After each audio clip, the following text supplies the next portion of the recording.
Welcome back. So today we're going to talk about Tesla Model Y initial quality problems and what I call the Tesla paradox. So you might recall a couple weeks ago we did the Tesla Model Y 70-mile-an-hour range test. I rented a Model Y. It was brand new from Turo, from actually a friend of mine that has a Tesla Turo business in Jersey City. He had just taken delivery of a Model Y long-range rear-wheel drive, and I think I was the second person to use it, and did the 70-mile-an-hour highway range test. The video's up here on the channel. You can take a look at that if you would like. When I got the car, noticed that there were some problems with it immediately, and pointed out to my friend. I wanted to make sure that he didn't think that the problems happened when I took the car, but he was aware of most of them, at least 3 out of the 4 that we're going to go over today. I call this the Tesla paradox because something really unusual is going on with Tesla. They are the lowest ranking automaker as far as J.D. Power initial quality reports. Dead last, most problems of initial quality on a vehicle. However, they're also Consumer Reports' highest rated customer satisfaction automaker. So while they have the most reported initial problems, their customers love the car and give them the highest satisfaction rating. That's kind of odd. You would think that even if the customers love the car, the fact that they received their car with problems would hurt their score. Even if they think the car is a 10 out of 10, they might give it a 7 out of 10 or an 8 out of 10 because they didn't want to deal with these initial problems. When you're buying a $50,000, $60,000 car, you don't expect to have a laundry list of issues upon delivery, unless it's a Tesla. And I know this happens with other automakers, but as we've reported here on Inside EVs, it happens very often with Tesla. So while I wasn't planning on making a video on the Model Y initial quality, I rented the car for the day just to do the range test. The fact that it had 4 substantial issues made me decide that I think it's worthwhile to at least discuss these. So we're going to jump to that right now. First problem that I noticed was the rear passenger side upper door panel. The plastic cushion that's there was torn, and it wasn't bad. It was a small tear. It was probably about 1/4 of an inch long. That happens. That's a minor issue. It should have been caught by quality control at the factory. I wouldn't imagine too many automakers would let something like that go through, but it didn't, and that's forgivable. That can happen. So, you know, I'm going to kind of give Tesla a pass, but since we're mentioning the other problems I think were worse, has to get brought up because it was a problem and the car was delivered with that problem.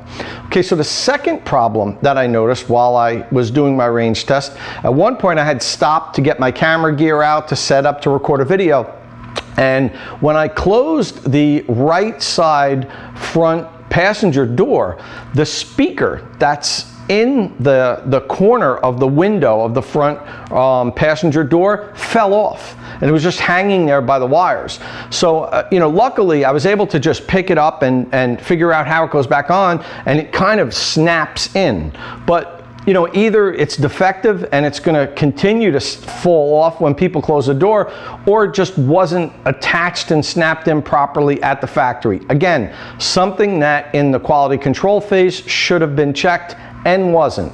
Again, not a huge problem, a little bit maybe worse than the torn door panel, but nonetheless, it's an issue you don't expect on a brand new car that's 2 or 3 days old to close one of your doors and have a speaker fall off, but it can happen. Okay, now we're going to get to the 2 issues that are kind of major. So when I was pulling out of the garage, the owner of the vehicle was waving at me to stop, stop, stop. We hadn't noticed it initially, and I pulled over, and he was like, there's a wire dragging out of the front right wheel well. So I get out, we take a look at it, and he's right. There's a wiring harness that's just sticking out of the plastic that kind of protects the inside of the wheel well and dragging on the ground. And you know, it was just barely touching ground, but still, I mean, that's a major issue. A wiring harness on a brand new car is hanging and dragging on the ground. So to make a long story short, we checked out the car. It didn't seem to be affecting anything, so we taped it up underneath inside the wheel well, and I did my range test. Didn't have any problem during the day. We're still not 100% sure what it's for, but if you go online, we'll see there's plenty of other Model Y owners that took delivery and have reported the same thing. This same wiring harness hanging out from the front right wheel well. The common belief is that it is supposed to be for the pedestrian warning alert, and that Tesla may have had a problem with supply with the speaker for the pedestrian warning alert, so they're sending the cars without that unit, and that's what that wiring harness plugs into. So without the unit in there for it to plug into, it just kind of dangles. I mean, you know, it's bad enough that if that is the truth, that Tesla's selling the cars without a component that was supposed to be included with the car. But you know, hey, if you're going to do that, at least, you know, use a zip tie or something and tie up that wiring harness so it doesn't literally just fall out and drag on the ground. Pretty ridiculous. Now, we don't know for sure that that's what it was for, that it was for this pedestrian warning alert.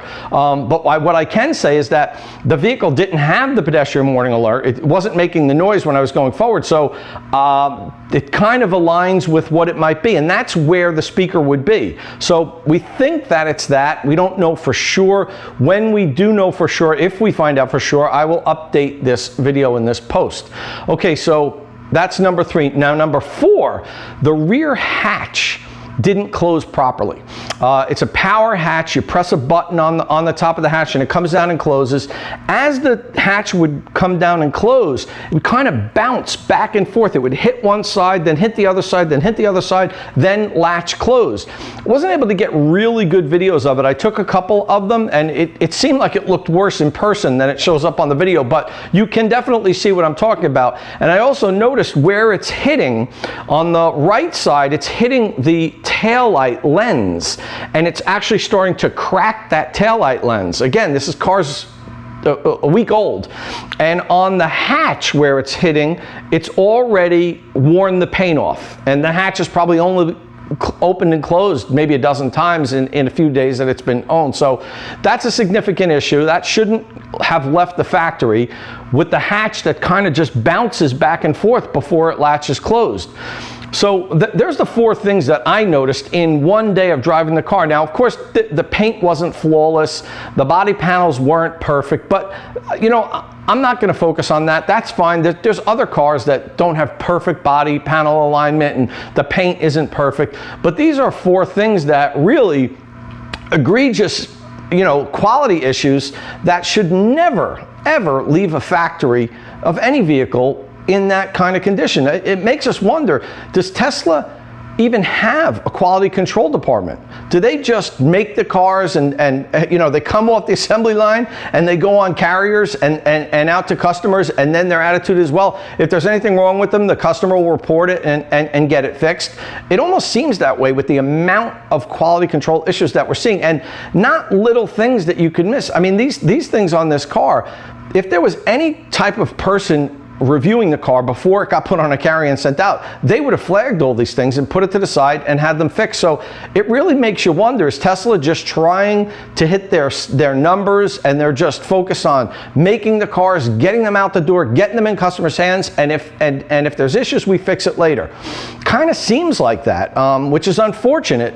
But then again, you say, well, is it hurting them because they still have the highest customer satisfaction rating? So that's the paradox. You know, they have the cars that are delivered with the most problems, yet their customers love them the most. I mean, it tells you a lot about how great the cars are. Now, the followers that I have here on this channel on Inside EVs know that I'm a Tesla owner. I own a Model 3. Love my Model 3. Wouldn't trade it for anything. Yeah, it also came with some minor issues, which were taken care of. So, you know, I kind of fall into that space where there was issues, but I love my car. Is this the new normal? You know, I don't know where we're going with this.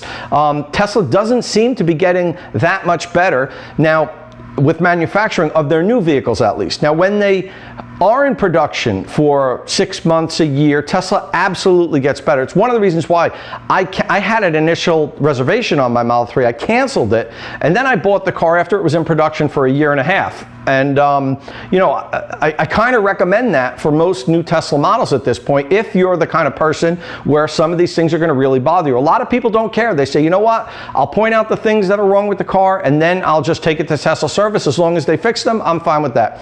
Hey, if you're cool with that, more power to you, go for it. But if you're the kind of person that spends $50,000, $60,000 in a car and kind of expects it to be a well-polished, finished car with no problems, maybe one or two small problems, then you might want to hold off a little bit, not be one of the early adopters that gets the new model as soon as it comes out. Because it certainly seems like that's the pattern we see with Tesla. We've seen it on pretty much all of their previous vehicles, and they're not a new startup anymore, Tesla. They're a mature auto manufacturer. They've been making cars for quite a few number of years now. I mean, they're stocked, they're the highest valued automaker in the world.